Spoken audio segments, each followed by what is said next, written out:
오늘은 오로지 기도에 힘쓰더라 라는 제목으로 여러분들과 함께 말씀을 나누겠습니다. 2021년 새해부터 우리 사도행전에 대한 말씀으로 우리 새벽 말씀을 나누게 되는데요. 사도행전은 우리 바로 이전의 책인 누가복음의 저자 누가에 의해서 기록된 신약 전체의 역사서라고 할 수 있습니다. 우리가 사도행전을 영어로 X라고 이렇게 이야기를 하죠. 이것은 바로 행함의 기록이기 때문에 그렇습니다. 그렇다면 누구의 행함입니까? 이름처럼 사도들의 행함이 기록되어 있지만 엄밀히 말하면 사도들을 통하여 일하시는 성령 하나님의 행함이라고 이렇게 볼 수 있습니다.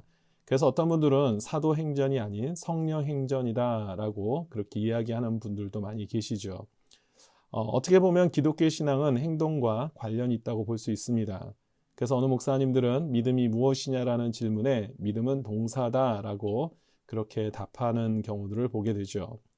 움직인다라는 것, 결국은 행함을 말하는 것입니다. 그것도 행동이 일시적인 감정에 따라 한 번 하고 마는 것이 아니라 지속적으로 주님을 따라야 한다는 것을 우리에게 보여주고 있습니다. 오늘 본문은 특별히 성령의 행함이 어떻게 시작되었는가에 대한 내용을 다루고 있는데요. 예수님께서는 죽으신 지 사흘 만에 부활하시게 되죠. 그리고 이 땅에 40일간 더 머무르신 후에 하늘로 승천하시게 되는데요. 이 땅에 머무시면서 제자들에게 중요한 말씀을 하십니다. 첫 번째는 예루살렘을 떠나지 말고 아버지께서 약속하신 것을 기다리라는 것입니다. 그렇게 되면 성령으로 세례를 받게 될 것이고 그것을 통하여 증인의 삶을 살게 될 것이다 라고 말씀하십니다. 그리고 마지막으로 하늘로 가심을 본 그대로 다시 오실 것이다 라는 약속의 말씀을 남기시고 승천하시게 됩니다. 따라서 이 말씀을 들은 사도들과 예수님을 따르는 무리들이 다락방으로 다 모이게 되죠. 돌아와서 그런데 무엇을 합니까? 오늘 본문 14절에 보니까 오로지 기도에 힘쓰더라. 그렇습니다. 오로지 기도에 힘쓰는 삶을 살았습니다. 이 오로지 힘쓰다라는 헬라어 프로스카르테레오라는 단어는 자신을 붙들어 매다라는 의미를 가지고 있습니다. 어딘가에 붙들어 맨다라는 겁니다. 요즘처럼 팬데믹으로 인해서 우리 자녀들이 학교 등교를 하지 않고 온라인 수업을 하다 보니까요. 우리 부모님들이 우리 자녀들의 그 삶의 모습을 보면서 이렇게 표현하는 경우들이 참 많이 있습니다. 목사님, 우리 아이들은 아주 그냥 게임기를 붙들고 삽니다. 뭐 이렇게 표현하는 경우들이 많습니다. 게임기에 붙들고 산다는 것은 무엇입니까? 세상과 나는 간 곳 없이 그냥 게임에만 몰두하고 산다라는 뜻이죠. 이것을 다시 우리 영적인 신앙생활로 표현한다면 우리가 만약에 십자가에 붙들어 매고 있다라고 우리가 이야기를 한다면 우리는 그것은 어떤 의미일까요?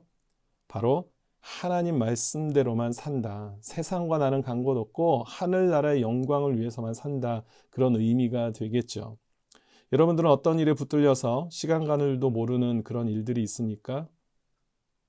바라옵기는 우리 말씀처럼 우리가 기도에 힘써서 우리가 기도를 통하여서 우리의 삶을 기도에 붙들어 매고 하나님의 역사하심을 우리가 함께 볼 수 있게 되기를 주님 이름으로 축원드립니다. 약속된 하나님의 말씀을 믿고 기도의 자리에 붙들려 있다는 것은 매우 중요한 것이죠. 예수님께서 우리 신앙 속에 풍성한 열매를 맺는 비법을 알려주셨는데요. 바로 예수님께 붙들려 있으라는 것입니다. 요한복음 15장 5절에서 이렇게 말씀하시죠. 나는 포도나무요 너희는 가지라. 그가 내 안에 내가 그 안에 거하면 사람이 열매를 많이 맺나니 나를 떠나서는 너희가 아무것도 할 수 없음이라. 아멘. 그렇습니다. 주님과 계속된 연합의 상태가 아니고서는 세상의 시련과 풍파 속에서 더 이상 견딜 수가 없습니다. 바람 불면 그냥 바람 부는 대로 휩쓸리고 풍랑이 일면 그냥 풍랑대로 표류하는 인생이 아니라 우리가 아버지께서 약속하신 것을 기다리며 또 말씀에 순종하고 기도로 붙들어 있었던 우리 사도들과 예수님을 따랐던 무리들처럼 우리가 다시 한번 하나님의 말씀을 붙잡고 신뢰하며 기도로 나아갈 때 반드시 우리가 세상의 어떠한 시련과 풍파 속에서도 승리하게 될 줄 믿습니다. 예수님께서도 이와 같이 기도에 힘쓰는 삶을 살아오셨죠. 누가복음 22장 44절을 보니까 예수께서 힘쓰고 애써 더욱 간절히 기도하신 땀이 땅에 떨어지는 핏방울 같이 되더라라고 말씀하고 있습니다. 우리는 약간의 입술 운동으로만 우리가 기도를 하고 그치는 경우들이 참 많이 있습니다. 하지만 예수님께서는 이처럼 더욱 간절히 기도하시고 땀이 땅에 떨어지는 핏방울같이 될 정도로 그렇게 기도에 애쓰신 것을 볼 수 있습니다. 그렇다면 예수님의 그 기도의 결과는 무엇이었습니까? 십자가의 고통이 사라졌습니까? 아니죠. 그렇다고 핍박이 멈췄습니까? 아닙니다. 하지만 자신을 파는 자가 가까이 왔다고 할 때에도 예수님께서는 추호에 흔들림 없이 담대함으로 나아가시는 그런 장면을 보게 됩니다. 무슨 말이냐면 기도를 통하여서 그 모든 고난의 시간이 사라진 것이 아니라 오히려 그 고난의 시간은 여전히 찾아왔지만 예수님께서는 그 고난의 시간을 맞이하는 마음 자세가 달랐다라는 것입니다. 흔들림 없이 담대함으로 그 모든 고난을 맞이하시는 것을 보게 됩니다. 그렇습니다. 기도의 궁극적인 목적은 기도의 내용을 우리가 고수하고 우기는 게 있지 않습니다.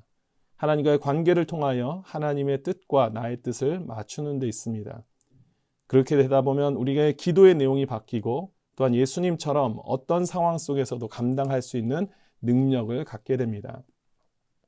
특별히 14절에서 이 기도는 누구와 함께 기도를 했다고 되어 있습니까? 더불어 마음을 같이 하는 믿음의 식구들과 같이 기도했다라고 기록하고 있습니다. 우리 팬데믹의 시간 저와 여러분들에게 이와 같이 더불어 마음을 같이 하여 기도에 힘쓰는 우리 공동체가 되어서 함께 기도의 능력 안에서 승리하는 우리 온 교회가 되기를 주님 이름으로 축원드립니다. 사도행전을 그저 초대교회의 역사책으로만 이해해서는 안 됩니다. 바로 지금 이 시간 우리가 함께 기도에 힘쓰며 하나님의 약속의 말씀을 붙잡고 나아가는 그 순간에 하나님의 역사는 여전히 동일하게 일어나게 되는 줄 믿습니다. 아멘.